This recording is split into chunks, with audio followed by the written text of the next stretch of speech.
Good Monday evening to you. Hope your week is off to a great start. Welcome to More Sports and Les Levine. I'm Dave Bacon, filling in for Les Levine tonight. Plenty of football to get to.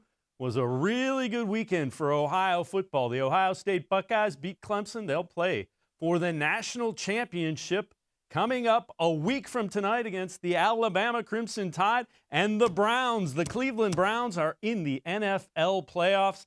They ended the 18-year drought when they beat the Steelers to secure that at First Energy Stadium. Now they get a rematch with the Steelers in the first round of the AFC playoffs, the NFL playoffs, the AFC side. They will take that Sunday night spot against the Steelers in the first round of the playoffs. Dan Labbe, Stephen Means will be joining us in just a minute, but let's get you up to speed. The Browns ended the drought. They qualified for the NFL playoffs for the first time since 2002.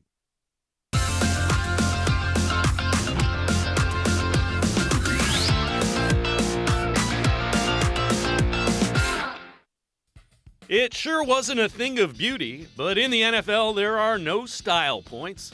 The Browns did what they needed to do. They beat the Steelers to make the NFL playoffs. It sets up a rematch with those same Steelers Sunday night in the playoffs in Pittsburgh.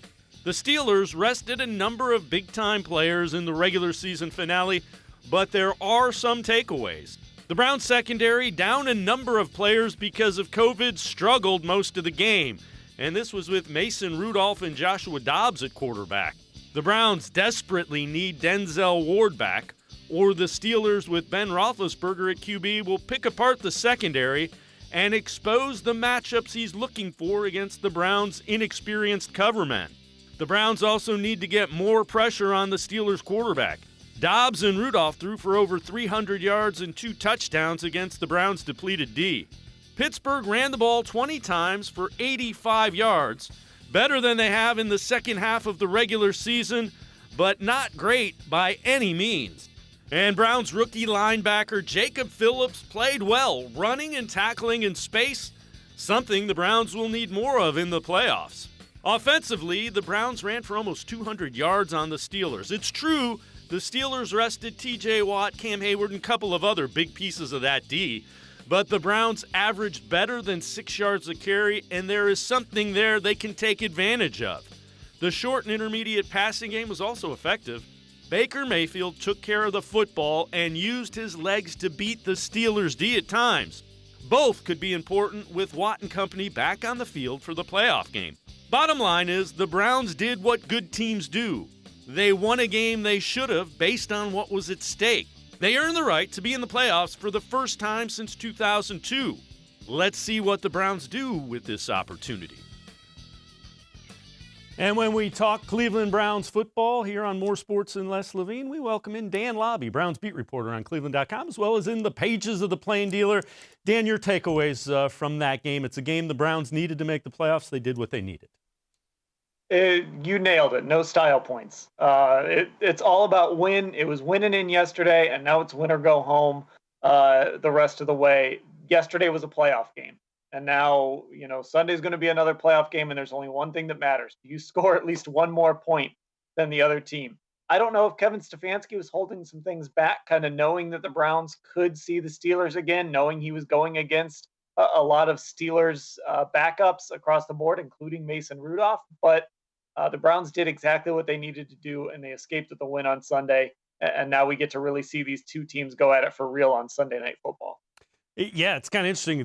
They put the Browns-Steelers matchup in the prime time spot, the most desirable, if you will, Sunday night at 8:15, which I kind of expected the Browns would get one of the primetime ones playing the Steelers, the Sunday night one, obviously the most impressive one.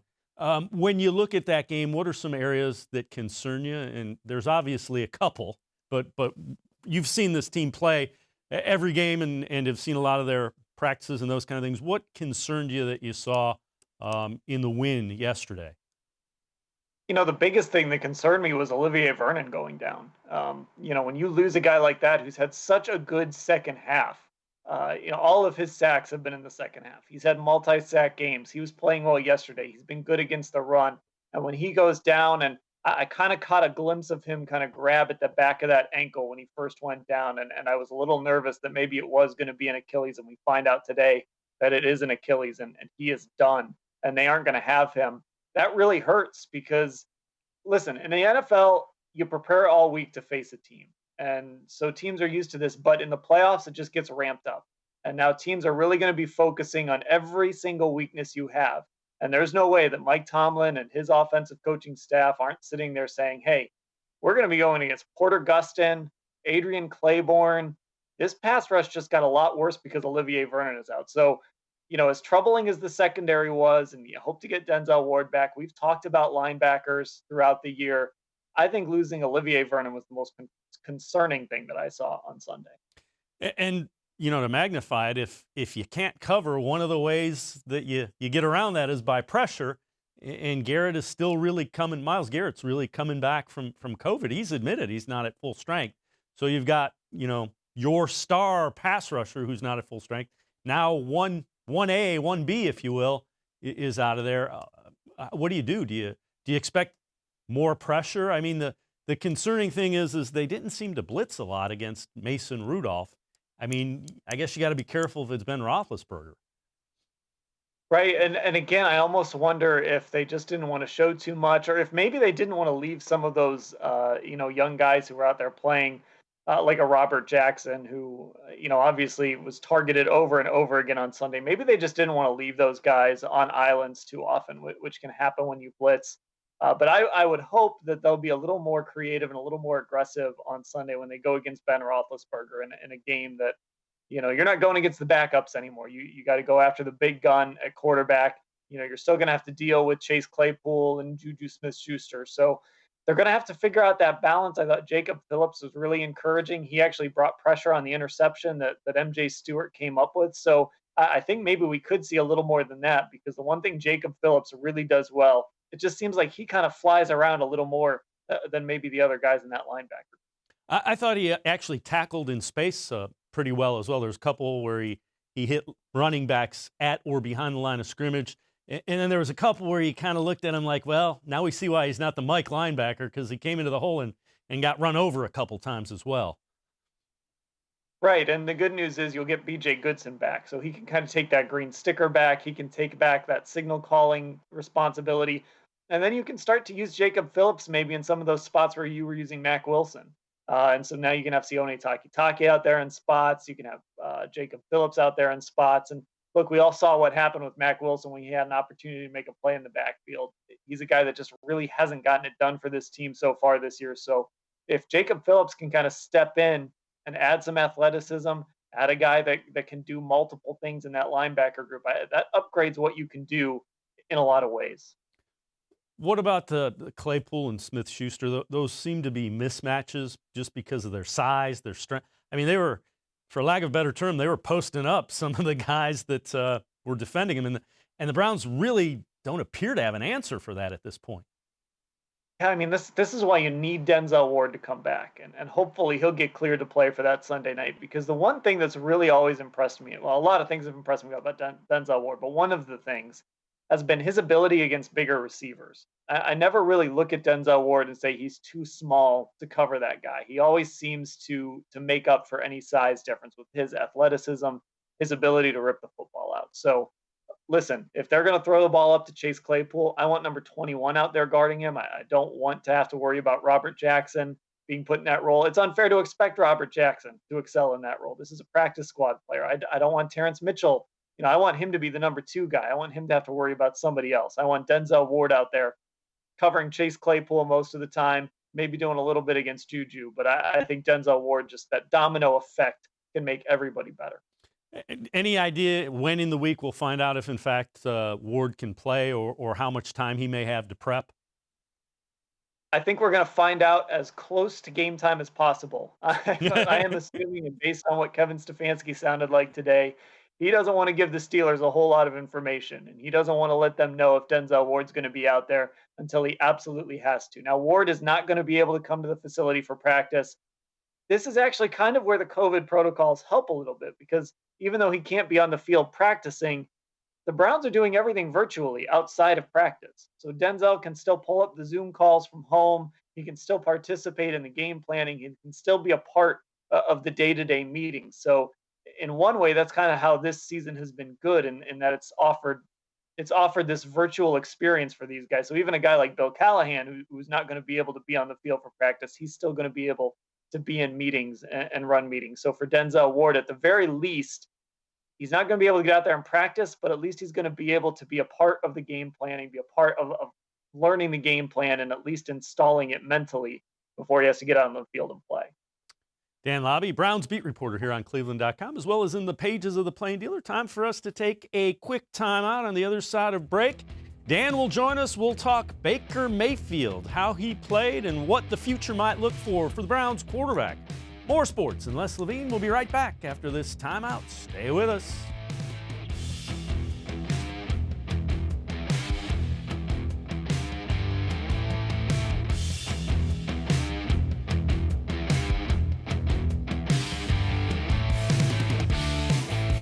Presque Isle Downs and Casino has sports betting. Use one of our 50 state-of-the-art Bet America kiosks to place your bet and watch your favorite games on one of our many HD televisions, or visit our sportsbook area. Only at Presque Isle Downs and Casino.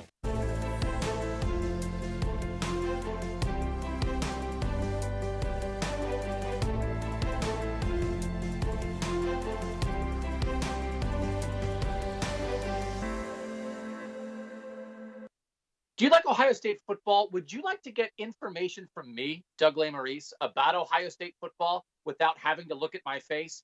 We have got the plan for you.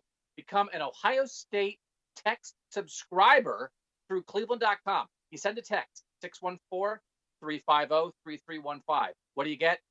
2, 3, 4 texts right in your phone every day about Ohio State football. Inside information, polls, voting, all kinds of things. You can be on our podcast. We take text subscriber questions on our Buckeye Talk podcast every week.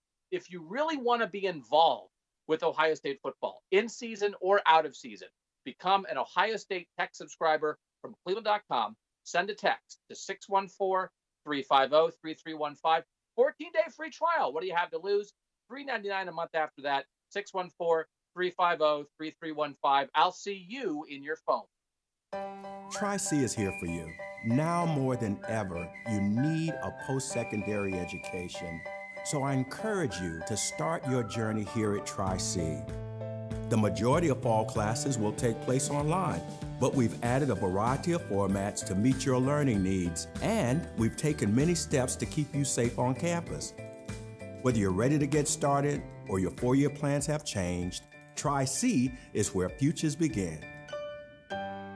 The Ohio Lottery Partners in Education program recognizes role model students and teachers from across Ohio. Nominations can now be done completely online. To nominate a deserving teacher or student, go to ohiolottery.com. In the About section, find Partners in Education. There you will find links to the nomination forms. Students kindergarten through 12th grade can be academic all-stars.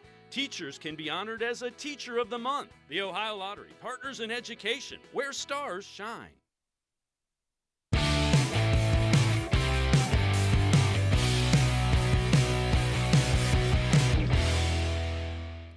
More sports and Les Levine continues. I'm Dave Bacon filling in for Les Levine. We'll continue talking with Dan Labbe, Browns beat reporter here on cleveland.com in just a minute.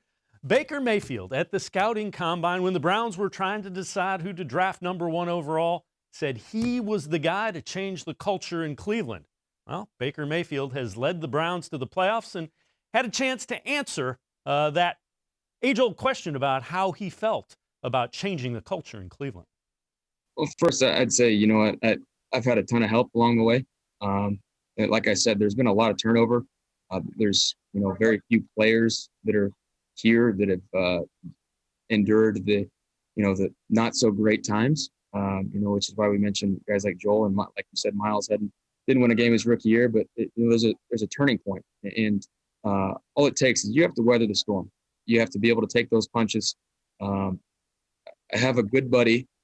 He's the same one I brought up before that played at St. Ed's. He, I won't cuss, but he says you have to eat your crap burger. You can insert the other word for it. You have to eat your crap burger before you have a real good burger. And so a lot of people here have weathered the storm, rolled with those punches, and you're seeing the benefits of just staying tough and doing that, facing adversity head on and saying, you know what, we're tired of it, and let's go on to the next one. And Baker Mayfield talking about helping the Browns back to the playoffs for the first time since 2002. Let's welcome back in Dan Labbe, Browns beat reporter here on cleveland.com. And Dan, you know, weathering the storm is something Baker really did this year as well. It was not a smooth season for him early in the year. He struggled a little bit, and he's played really well the past 8-10 games probably since the bye week. You know, really going back to that first Pittsburgh game, and he has that Cincinnati game, has to deal with the bad weather. It's been an interesting kind of year for Baker Mayfield, coming off what happened in 2019 and now into 2020, and he's really established himself as a guy that, you know, you're going to look at and say, you don't see a scenario where he's not going to be your starting quarterback next year. You're going to pick up that fifth-year option. You might even start talking extension this offseason, especially depending on how the playoffs go, but you know, having that level of play that he's brought and understanding the offense and just knowing like, okay, this is the guy that's going to be out there every single Sunday for this football team. And we're going to build everything else around that. It just helps stabilize things, especially when you have a coach that really understands how to use him. Dan, we're going to take a phone call. Jack in Erie has a call for us. Jack, go ahead. Hey guys, great to talk to you, and what a great day it was yesterday. And I want to ask specifically about the game coming up. So I do have one question, but I wanted to ask you guys both. You know, I know how long you guys have covered this team and how much you've invested in it. I just want to know what did it mean to you when they finally clinched, when they finally won that game? What was your thought? What were your thoughts? Dan, I'll let you go ahead. You've been there day in and day out for a long time now. You know, it's funny because like it was a little weird. It hit me today. We're doing our Zoom calls, and look, everything is weird this year, but we're doing our Zoom calls with Kevin Stefanski and the players, and it kind of hit me. This is a game week. Normally, the Monday after the 16th game is, you know, locker room clean out. Maybe you're talking coaching change. You might be talking to the owner or the GM, but you know, we're getting ready to cover a football game. So, you know, that part of it, the fact that there's more games to cover, because that's what I would rather do than sit here and talk drafts, sit here and talk free agency, coaching searches, all that stuff. You know, I want to talk about football games. So winning teams are always better to cover, and playoff games, you know, I've never gotten to cover a playoff game before. So this is a whole new experience for me. You know, Jack, I'm one of the few guys that goes back to the last time the Browns were in the playoffs. I was back doing TV in the late 80s. So I'm happy for the fans. You know, it's a lot of people say that, but boy, to go as long as Cleveland Browns fans have and to be as loyal as they have says a lot about the fan base. Yeah, no, there's no question. And I live in Erie. I've got to deal with a lot of those imbecile Steeler fans. And I was in high school. I was a freshman in high school in that game in 2002 when we lost in heartbreaking fashion. And now, specifically to get to the game now, and I wonder what you guys both think. I'm a little bit, you know, I was perplexed as to why. I know you've discussed it, why they didn't go to Chubb more so. And I'm wondering if you think that this could be a thing where we see Chubb get the ball 35 times. And that's what I would do. I wonder if that's what you would do. Jack, appreciate the phone call. Thanks very much. Dan, I'll let you answer that. And I think you alluded to it. You don't want to show too much, knowing that you're probably going to face them again. This was the most likely scenario. They got to show enough to win. Yeah, exactly.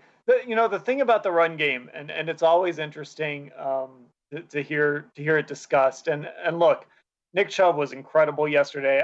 I think they probably could have and should have leaned on him a little more. But I think what people need to realize is Kevin Stefanski has become more comfortable with Baker Mayfield. This is going to be a passing offense. You know, this is an analytics-driven organization now, and analytics calls for, you know, passing on early downs, passing the football to open up the run. You're going to see them embrace more of what we've seen going back to the Jacksonville game, you know, how they beat the Giants. Those are great examples of how they used that passing game really efficiently. If Nick Chubb gets 35 carries on Sunday night, it's because the Browns win that football game, and he's out there running out that clock in the second half. He's an important piece to all of this. And again, I would like to see them lean on him a little more in certain spots.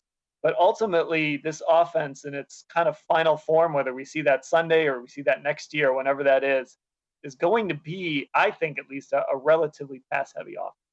Well, the other thing is you're going to need Nick Chubb, so you want to use him, but you don't want to beat him up because the game that really matters, and Kevin Stefanski, again, it's a balancing act. You had to think, what do we need to get to the playoffs, and then let's not beat up the guy that we're going to need in the playoffs.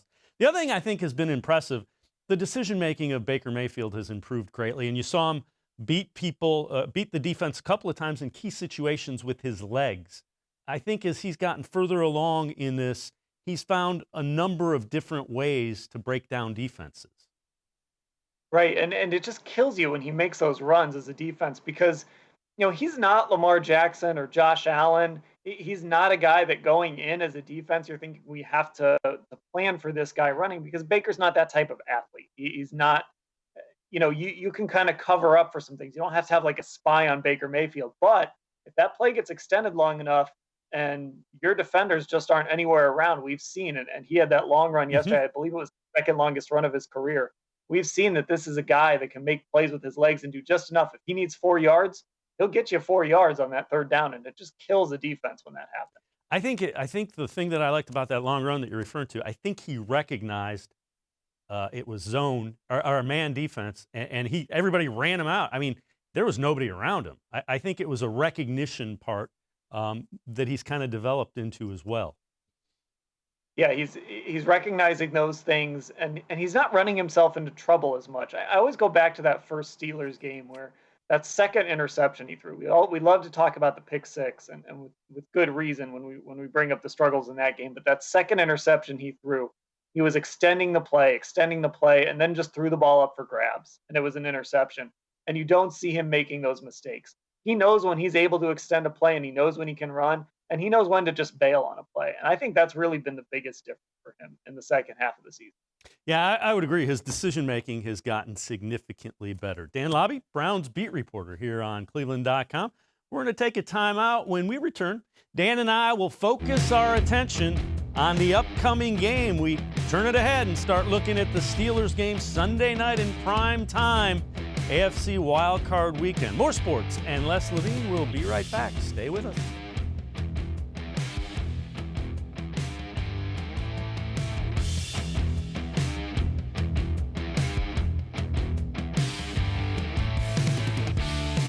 Shelley, our garage floor is just awful. I know. We really need Nature Stone. Cracks, uneven concrete, it's slippery. I keep telling you, we need Nature Stone. Coach, only Nature Stone solves all those problems. That's why it comes with Russell's Promise, our true unconditional warranty. And Nature Stone is absolutely beautiful and so easy to clean. Schedule today at naturestone.com and get up to half your garage floor free. Hurry, offer ends soon. Herb, Nature Stone fixed every problem in our garage. I told you. It's not just a floor. Wow, it's Nature Stone. There are tastes we remember. Every smell brings the happiness of times gone by.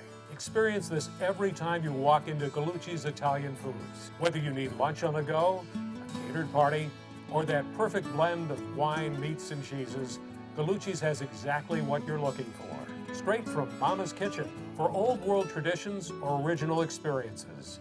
From the tastes you remember to new flavors you'll never forget. Gallucci's is a tasty branch of your family tree. When it comes to selling you a mattress, most retailers are handing you a long line of extra steps that drive up costs and create confusion. At the Original Mattress Factory, we simplify the mattress shopping experience by building mattresses and box springs in our own local factories and selling them direct to you. It's short, sweet, and simply makes sense. So experience more than just a mattress store. Experience an original, the Original Mattress Factory.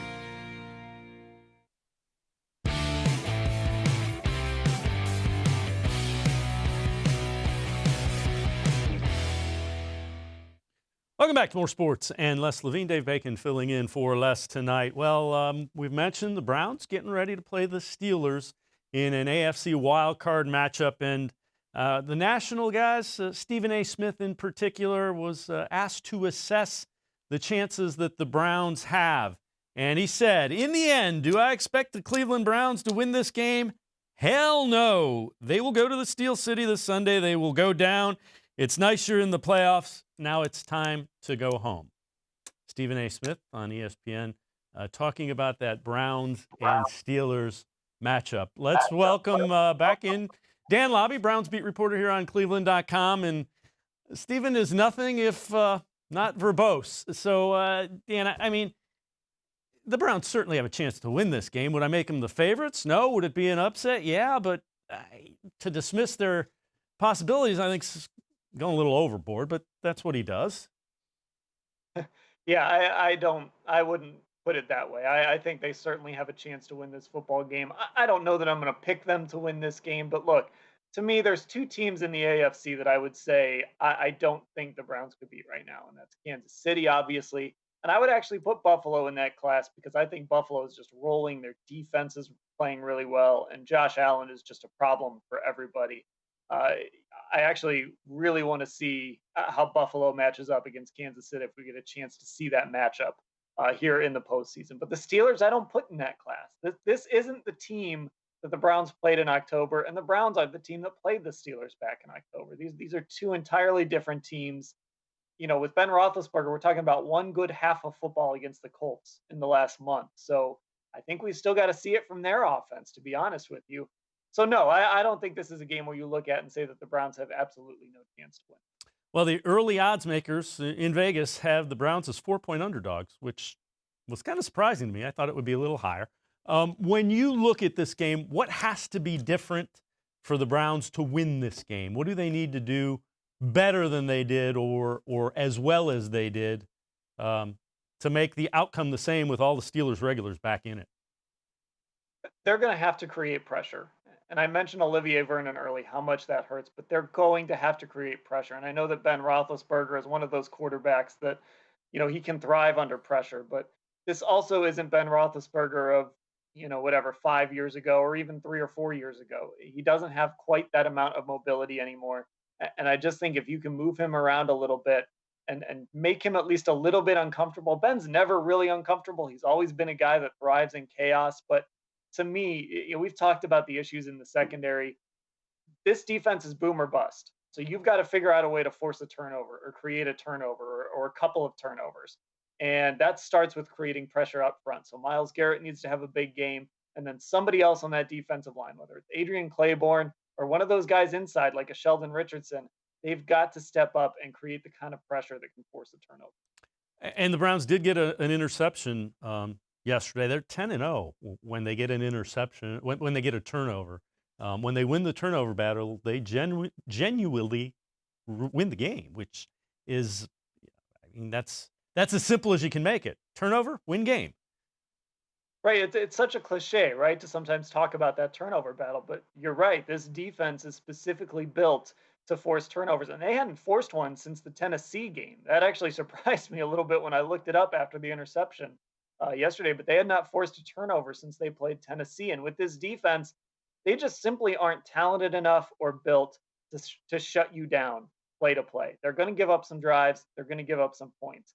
And so, like I said, it is boom or bust. You get a big sack at the right time, or you get a turnover at the right time, or a fourth down stop, something like that. It's all about being opportunistic with this defense because play to play, they're just not good enough to shut an offense like this down. Last thing I'll ask you on the defense, are you surprised they don't blitz more? I'm somewhat surprised because I would think that's one way you hide the challenges they have in covering. I think a part of it is really just the up and down, you know, kind of the guys they've had in and out in that secondary. You know, if you've got Denzel Ward and Terrence Mitchell and, you know, Ronnie Harrison and maybe even a Grant Delpit, somebody like that who they haven't even had all year, you know, maybe you are a little more aggressive blitzing. And I think maybe not having Ronnie Harrison kind of hurts there too, because he sort of slid into that Grant Delpit role as a guy that can play deep, but he can also blitz and bring pressure. So I think we'll see more of that, especially if I know Browns fans love this name, but especially if Andrew Sendejo is back there playing deep safety. I think that frees up Ronnie Harrison to do a little bit more when it comes to rushing the passer. But I just don't know if Joe Woods has had the consistent personnel to be able to blitz over and over again, because, you know, when you blitz, you have to give something up. And if you're giving something up and it's Robert Jackson in that back end or, you know, even a Carl Joseph in that back end, it could come back to bite you. Last thing I'll ask you before we let you go, what do you expect offensively? What do you expect the Browns to do offensively against the Steelers in this playoff matchup? Well, I know this will make our caller earlier happy, and I know this will make everybody on Twitter complaining about the play calling happy. I'd say that sarcastically. I think the Browns will throw the football and try to loosen up this defense, because you're going to have Cam Hayward back on the inside. I think he's a problem in the run game. TJ Watt is actually a really good run defender. We talk so much about him as a pass rusher and how he can wreck a game in that regard, but he's actually a really good run defender as well. And I really do believe Kevin Stefanski feels so comfortable with Baker Mayfield right now that he's buying into this idea of, let's pass the ball early. Let's try and loosen up this defense a little bit, and let's get this ball in Jarvis Landry's hands and Rashard Higgins' hands, and maybe see if we can get something down the field. It doesn't mean they're going to neglect the run game and not try to run the ball at all, but I do think they're going to try to attack this team a little bit in the air initially. Do you expect more of the screen game to come back as well? Because if they're aggressively getting after Baker, that's one thing you do. Yeah, I hope so. And I think it was one of those things that was lost yesterday. The bootleg game was lost yesterday because, again, even though you got 16 games of film that the Steelers can go back and watch, I just don't know if the Browns wanted to show a whole lot on Sunday. And it also mattered that they only had one really full practice with their full offense, because the other practice they had during the week, those 4 receivers are still on the COVID list. So I don't know how much they were even able to install. They even lost their Saturday walkthrough, which was a problem. So everything was very vanilla on Sunday. And I think it was the practicing. I think it was knowing they were probably going to play the Steelers again in a week. I know that's a little risky, but it worked out. And I think we'll see a little more creativity, that screen game, that bootleg game. I think a lot of that will come back into the fold. Dan Labbe, Browns beat reporter here on cleveland.com, as well as in the Plain Dealer. As always, appreciate the time and the insight. Dan, I'm sure we'll be checking in with you again next week. Thanks, Dan. All right, thanks a lot. We turn our attention from the Browns to another Ohio team that won. The Ohio State Buckeyes took down Dabo Swinney and the Clemson Tigers. Stephen Means, Buckeyes beat reporter, on the other side of break. More sports. And Les Levine will continue. Stay with us.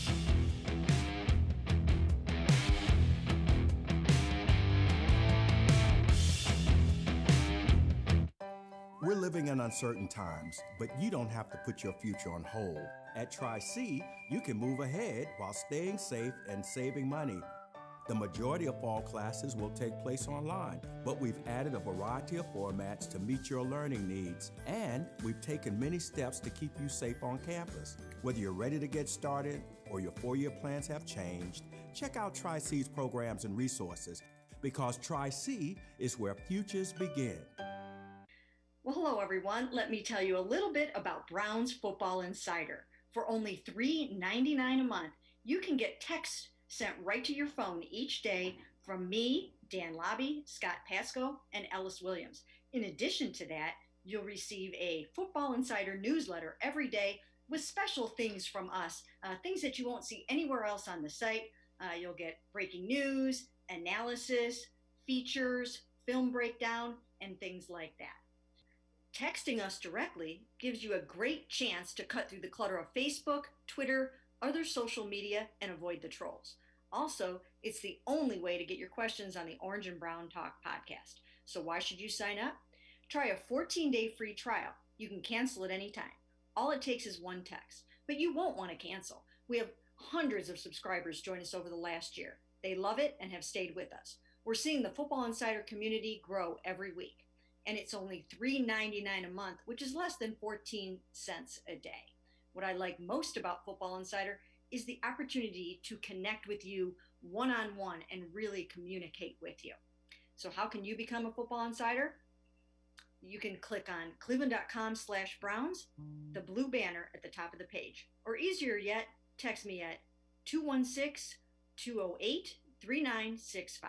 Again, that's 216-208-3965. It takes attention to detail. With your local Bryant dealer, you're getting more than just a technician. You're getting someone who pays attention to your needs and the little things that make a big difference. It takes a dealer you can rely on And to keep your family warm this winter, Here, let me show you how this works. it takes Bryant. Bryant, whatever it takes. And to keep your family comfortable, it takes Smiley One Heating and Cooling. Find them at smiley1.com.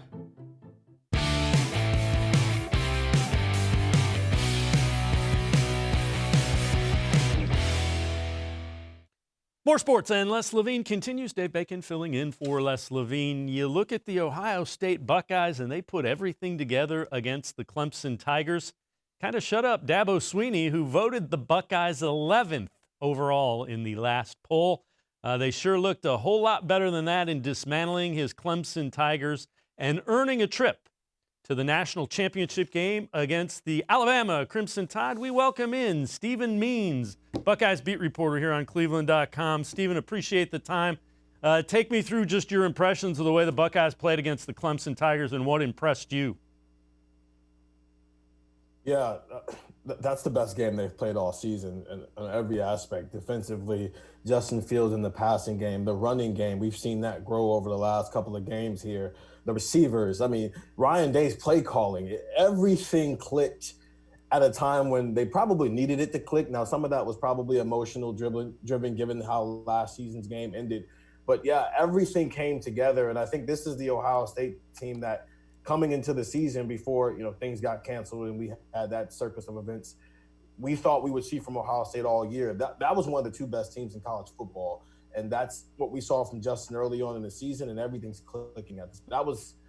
That's impressive. Now let's go do it again on Monday. You mentioned Justin Fields. You and I had talked, and you thought he had it in him to play pretty well.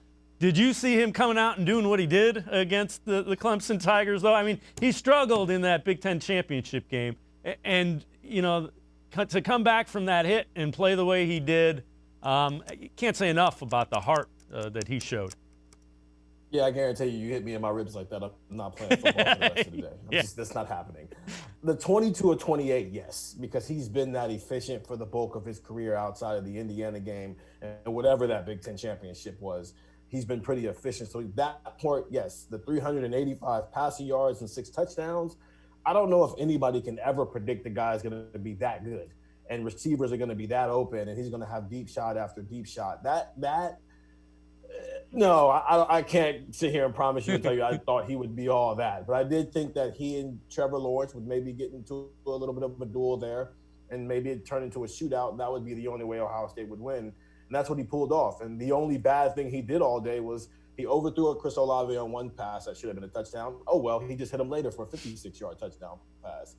And he got a little cocky and tried to throw it in his triple coverage at Chris Olave, and it got picked off. But other than that, that has been the Justin Fields we saw in the first 3 games, and I thought we'd see all season. The other thing, Trey Sermon showed up again. You had mentioned you thought he had it in him. He definitely had it in him, and when he is running the football like that and Fields has some time, it's a lot to handle for a defense. Yeah, this offensive line's awesome. They do their job, and that's get Trey Sermon to the second level, and then it's on him to make guys miss, stiff arm some guys off, break some tackles, and do what running backs do. And I don't know what has happened over the past month with this kid because Ryan Day will even admit it. They weren't sure what they were getting the first 3 games. He didn't look good. And then all of a sudden he broke a 60-yard run against Michigan State. And now it seems like every game he breaks a 40-plus yard run and just he turned into Ezekiel Elliott. And that's what we're seeing here is a similarity to what 2014 was, where from the Big Ten championship game on, Ezekiel Elliott was awesome. And that's what we're getting out of Trey Sermon. And him being that great has allowed Chris Olave and Garrett Wilson and Jamison Williams to have 40-yard touchdown passes because that's open. The other thing is he's built similar to Ezekiel Elliott, big guy that can run through tackles, and then he surprises people, I think, with his speed in the open field some. Fast and violent. No, all running backs aren't equal. Some running backs are more finesse, some are more power. But then there are guys who they look for violence, and he seems to look for violence. He had that face mask penalty on Friday in that game, and I had no problem with it because I would rather my running back be trying to do that than try to scamper away from it and go out of bounds. So when you have a running back, J.K. Dobbins was like this a little bit. Zeke, as you brought up, was like that. Violent running backs. That's what Ohio State loves. And those guys, violent running backs, have always been successful at Ohio State, going back to Archie Griffin. So, yeah, look, man, if he's just going to do this for the rest of the season, Ohio State has got a pretty good chance against Bama. When you look at that game against Clemson, who are some of the unsung heroes of that game? Everybody knows what Fields did. Everybody knows what Sermon did. Who do you look at and say, boy, that really helped. That was a key. Yeah, for one, Justin Hilliard, that's a former five-star guy who was in his sixth season, whose career just hasn't gone the way you would expect from a five-star guy because he's just been injured. And so now he's getting meaningful snaps. He's finally healthy.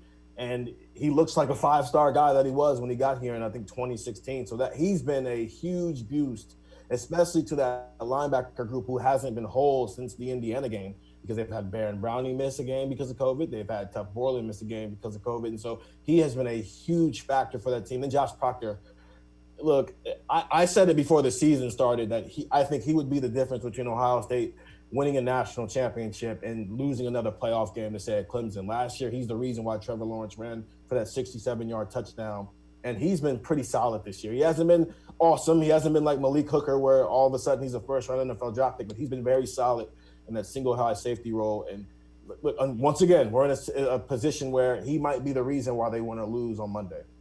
What are you looking at as far as that offensive line? You touched on it. They're awesome. Who are some of the guys up front that you thought played really well against the Tigers?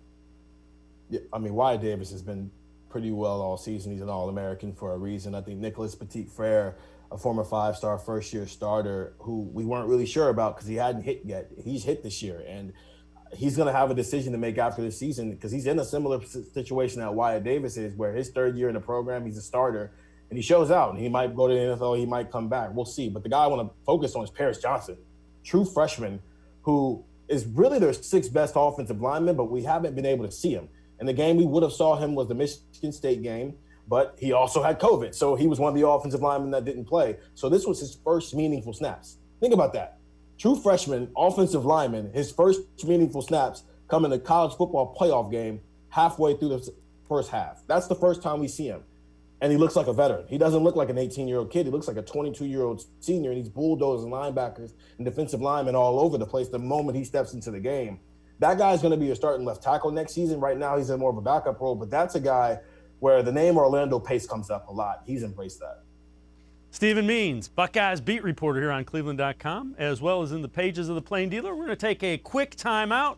When we return, we'll look ahead to the Alabama Crimson Tide. That's who the Buckeyes will face a week from tonight for the national championship. Stephen Means will rejoin us here on More Sports and Les Levine. Stay with us.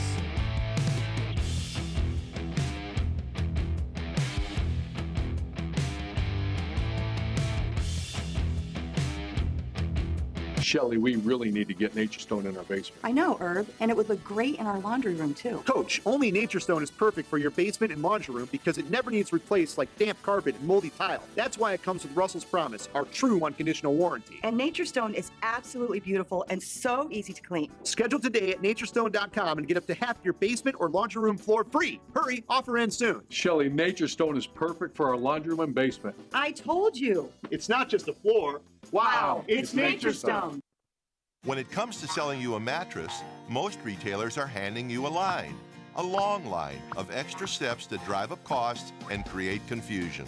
At the Original Mattress Factory, we simplify the mattress shopping experience by building mattresses and box springs in our own local factories and selling them direct to you. It's short, sweet, and simply makes sense. So experience more than just the mattress store. Experience an original, the Original Mattress Factory.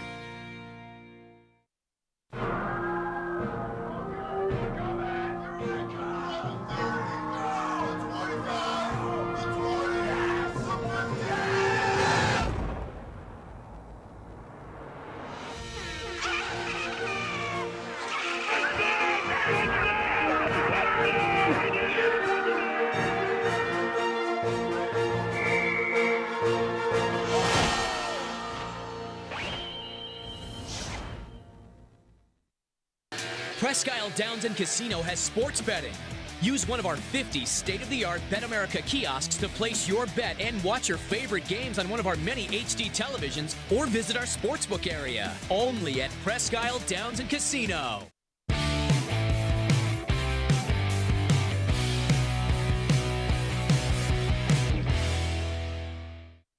More sports, and Les Levine continues. Dave Bacon filling in for Les Levine tonight. We're going to continue to talk Ohio State Buckeyes. They defeated Clemson in the college football playoff semifinal game to earn a shot at the national championship game where the Alabama Crimson Tide is waiting. Let's welcome back in Stephen Means, Buckeyes beat reporter here on cleveland.com, as well as in the pages of the Plain Dealer. Stephen, when you look at this matchup, Alabama looked very good as well against Notre Dame. They've been number one for a while, a few more games. How good is this Alabama Crimson Tide football team? This is the most complete team in the country by far. It's not even close. I mean, Mac Jones, wow, I didn't think he'd be this good. I thought he'd be pretty solid as a quarterback for Alabama, but I didn't think he'd be a Heisman Trophy finalist and a potential first-round draft pick. Najee Harris, a former five-star recruit, is the number one running back in the country. He's going to win the Doak Walker Award. And then Devonta Smith, I mean, he might win the Heisman, and that's ridiculous. And if that's not enough, their best Heisman candidate probably isn't their best wide receiver. That's Jalen Waddle, who reportedly is returning to practice tomorrow and might actually play in this game. He hasn't played since the middle of October against Tennessee. But if they get that weapon back, that's a lot for Kerry Combs to have to deal with. And we're going to be in a similar situation where it's, listen, can Ryan Day get this offense up to 50-plus points a game in order to beat Alabama? But this is a much tougher test than Clemson. Yeah, without question. And you mentioned Mac Jones. That's a guy who, you know, they thought, you know, he might compete for the starting job. We might have to compete. And now he's played well enough that the NFL folks feel he's a borderline first-round pick. That's how much he's improved. And he looks really good in the pocket when you see him. I've seen him play a couple of games. Yeah, he's really efficient. And yes, you have one of the most talented rosters in the country and one of the best receiving corps in the country. So it's probably not hard to be efficient, but still, like 77% completion percentage is ridiculous. Listen, Mac Jones has been a lot better than I think anybody anticipated. You're right. This went from a situation where we thought, hey, Alabama's got a five-star quarterback coming in and they're losing Tua. This might be a competition where the freshman might win. To now, looking back on it, it's kind of ridiculous that we thought that Mac Jones wouldn't win this job. Yeah, the other guy, you mentioned the guy that, and Jones is one of two finalists along with Smith for the Heisman, one of two finalists that'll be announced tomorrow, I believe. But Devonta Smith, paid special attention to him in that game against Notre Dame. Boy, is he a really good wide receiver. He might be one of the best college wide receivers that you've seen in a while, and that's saying a lot. Fast, they get the ball to him in all different ways. It's more about, listen, he's going to get targets. So if Ohio State thinks they're going to keep this kid from getting 7 catches, then that's not going to happen. He's going to get catches. It's about, can they keep his yards after the catch down, which is the case with most wide receivers, which is the case with this Ohio State defense. It's a 4-3 cover 3 defense. It's designed to, if you catch the ball, you're going down immediately. You're not catching a 7-yard pass and then taking it another 20 yards and creating a bigger play than it should have been. And that's really what the key is. It's not, can we stop him? It's, can we contain him? Can we do enough to where, think about the Clemson game. Trevor Lawrence had 400 passing yards, but he only had 2 touchdowns. So it's, yeah, you had a big night, but it didn't lead to a win. And that's what they're going to have to do with Devonta Smith is, okay, you did what you had to do, but we kept everything else at bay and we didn't allow it to kill us. And that becomes more evident if Jalen Waddle plays. You can't have both of those guys having a big night. Well, you saw the numbers for Smith, 105 receptions and 20 That's this year. That's not a career. That's a season. So, and then the other one that you mentioned was Najee Harris, who might get overlooked a little because of the years Mac Jones and Devonta Smith have had, but that's a really good running back in his own right as well. Yeah, you know you've got a good offense when your running back is 5th on the Heisman ballot, when you know he'd probably be the best player on everybody's team. I mean, he's hurling everybody 6.1 yards per carry, which is really solid. 24 touchdowns. He's their J.K. Dobbins. Yep. And he actually might be better than what J.K. Dobbins was last year because he's a lot more of a threat in the passing game than maybe J.K. Dobbins was for Ohio State, as we saw against Clemson last year. But yeah, listen, they've got 3 top 5 Heisman Trophy finishes, and there's not another team in the country who's had that. Even Ohio State last year didn't have that with all the talent they had. So this offense, they're going to score. Can this defense have a similar type of outing that it did against Clemson, where Clemson put up some points, but 28's a lot of points, but if your offense is going to score 40 plus, then you can live with 28, maybe even 35 points. All right, so let's put Stephen Means on the spot here. What's the recipe for Ryan Day and the Buckeyes to beat what we have already said, that sort of really talented Alabama squad? What's the recipe for the Buckeyes to win here? If you get to the red zone, you need to score a touchdown. You can't allow yourself to get field goals. We've been down that road before, and we've seen where it leads. If you get to the red zone, you have to score. You have to establish the run. The one thing I liked about Friday's game was that first possession, it didn't lead to anything. They ended up punting, but the idea was we're establishing that we are going to run the ball down your throats, Clemson. They gave the ball to Trey Sermon every single time, and then on the last play, they went with Justin Fields for a QB sneak. After that, the very next possession, kind of the same thing. Trey Sermon, some short passes, and it opened up the play action, which this offense loves so much, is getting deep balls to Garrett Wilson and Chris Olave. If you establish Trey Sermon and his offensive line first, that opens up everything else. So that's on offense. And on defense, limit the big plays as much as possible, which means if you catch a 7-yard pass, it needs to be an 8-yard catch. That's it. It can't be more than that. And after that, it's slowing down Najee Harris. I think if they do a similar job with him that they did with Travis Etienne, where they basically made him a non-factor as a runner, it limits Alabama's options. So those are the keys to the game. It's score in the red zone, establish the run, and limit the big plays. Stephen, we have a phone call. Dan in Hubbard is on the line. Dan, thanks for the call. What's on your mind tonight, Dan? I have 2 Buckeye questions to you two gentlemen. First is a quick question. What's up with Master Teague? Why didn't he dress? I couldn't find anything online. What was wrong with him? Okay. And the other one? The other one is, am I missing something that I don't see in Sean Wade, what everybody else says they see? I just don't think he's as good as everybody talks about. Dan, I mean, I would like your opinion on Sean Wade also. All right, Dan. That's all, those 2. Okay, appreciate the call, Dan. Stephen, all right, thanks. Bye. I'll turn it over to you real quickly. First off, Master Teague. Any?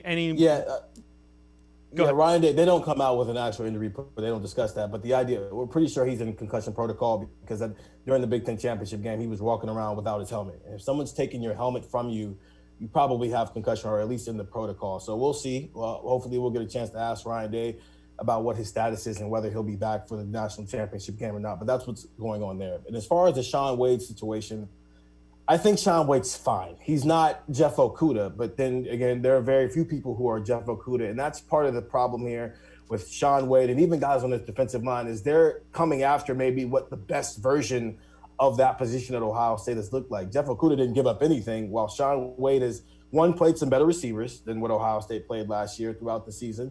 And the Ty Freifogel wasn't in 2019 what he's been in 2020. And then Clemson's got some great receivers as usual. And now he's got to face the potential Heisman Trophy winner. And so I think we've seen a first-round pick, but he's not a top 10 guy. And he's a guy who also, you have to remember this, he's been playing outside corner for 8 games now. That's it. He's been a safety and he's been a slot corner. So he doesn't have a lot of reps playing outside. So he's brand new to that position. So it's a combination of all those things. I think he's fine, but he's not the lockdown corner that Jeff Okudah is. Well, the flip side of it is he's being held to a higher standard because of what Ohio State is in the defensive backfield. I mean, you expect, a top 10 guy to be playing that position. And as you said, he might not be right there. The other thing is, keep in mind, he hasn't had the game speed and all the reps that you would expect from somebody who is changing from that slot corner to the outside corner because of what 2020 is. Now, having said that, I think you're right. He's not Jeff Okudah.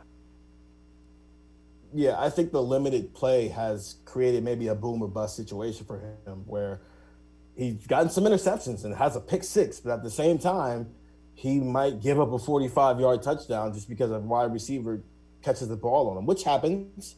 But with him, there's no really a middle ground right now, the way you've seen with some of the guys like Denzel Ward, Jeff Okudah, Bradley Roby, Garyon Conley, Marshawn Lattimore in the past, because they have had maybe more reps. It's not an excuse. He's got to play better.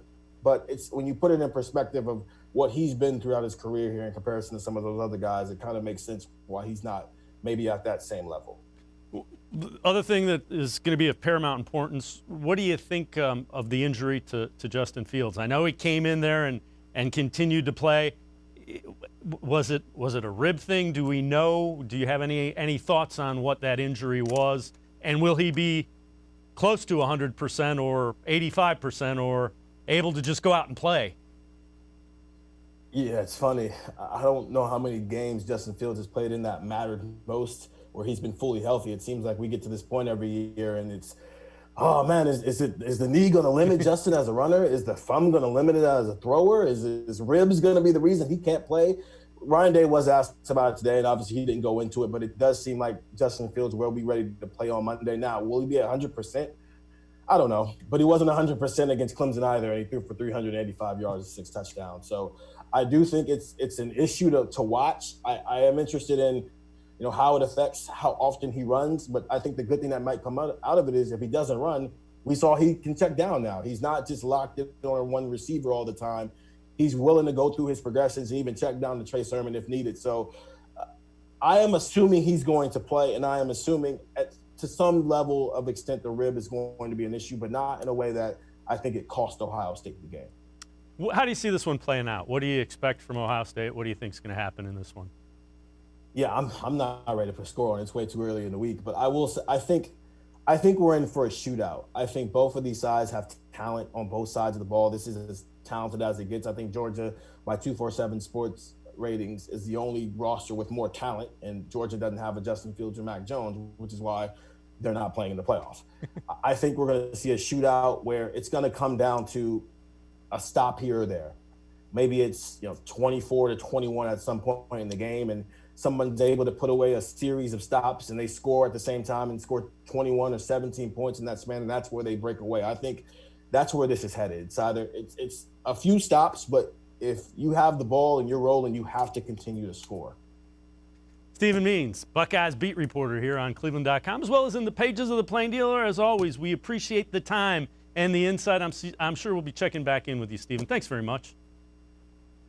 Thanks for having me. All right, Stephen Means, Buckeyes beat reporter down in Columbus. That'll do it for this edition of More Sports and Less Levine. We'll see you again tomorrow night right here on cleveland.com. Have a good night, everyone.